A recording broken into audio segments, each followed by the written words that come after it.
34 ko'raman men endi. 34. Va shu tipidagi savollar. Xo'sh.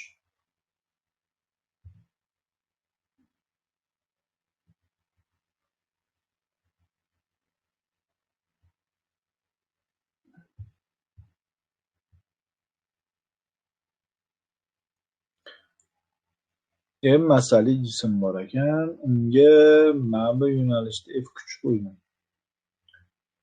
Oldingi kuchlarimiz to'g'ri gorizontal yo'nalishda yoki vertikal yo'nalishda qo'yiladi. Endi burchak ostida qo'yiladi. Bu holatda nima bo'ladi? Barcha kuchlarni tasvirlab olish kerak. Bizda nima kuchlar bor? Bizda avvalambor mg kuch bor hamma sharoitda. Keyingisi reaks kuchi bor, yuqoriga tik yo'nalgan. Keyingisi kuch oldinga bo'lgandan keyin ishqalanish orqaga. Men umumiy holatni ko'rib beraman. Oldingi borani tezlanish ham bo'lsin. Umumiy holatda tezlanish ham bo'lsin. Ham bor dedik. Asosiy vektorlar hammasini tasvirladi. Endi bo'ldi tasvirlaymiz. O2 va O-Y bo'yicha.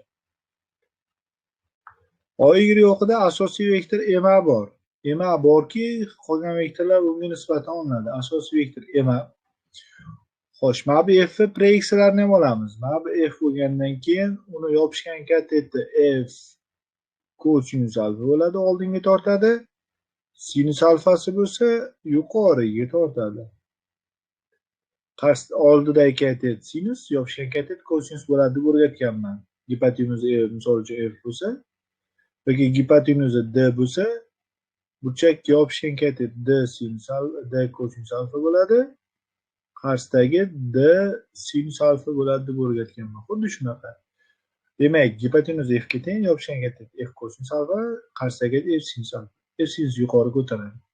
Demak, X o'qida nima kuch bor? F kuch oldinga tortadi. Ya'ni F kuchi kosinusi. F kosinus alfa oldinga tortadi.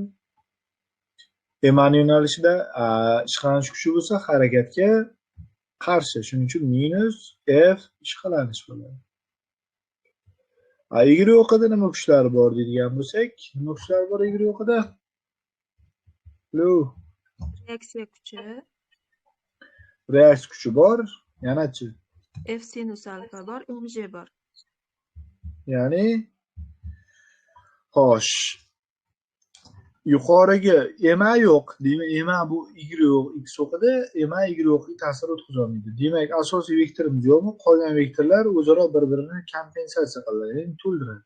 Ya'ni qaram-qarshilar teng bo'ladi. N yuqoriga qo'shilgan F sinus alfa teng bo'lishi kerak. Pastga yo'nalganiga, ya'ni mg ga. Shundan endi topaman-da, mana bu yerda ishqalanish kuchi olib kelib qo'yaman. Bo'ldi, EMA barobar F kosinus alfa minus mu n edi ishqalanish kuchi. Ya'ni mu n uni marta n ni topib qo'ysak, mg minus F sinus alfa bo'ladi.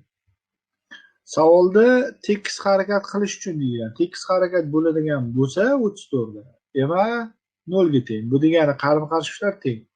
Ya'ni F kosinus alfa teng bo'ladi mana bunga. Endi savolda F kosinus alfa degan narsa yo'q. Ishqalanish kuchi, demak ishqalanish kuchimiz mu mg minus F sinus alfa ga teng bo'ladi. Ya'ni javobimiz C bo'ladi. 16 da bir tekislikdan ko'tarilmoqda. Bu ikkinchi vaziyatga tushadi 16-savol. Ikkinchi vaziyatga, ya'ni xo'sh, MA yuqoriga taranglik tortish kuchi F tortish ham yuqoriga, mg sinus alfa pastga, mu mg ham pastga yo'naladi. Shu yerdan F tortish topishga degan hamma narsa bor. Massani qavsdan tashqari chiqaraman. 7 kilo. Mana bitta A holati tezlanishimiz 1 ga teng. Plus mg sinus alfa nari tarafga qo'yib plus o'tadi. Ya'ni J imiz ko'paytiraman sinus alfa 45 gradus 2 taqsim 2.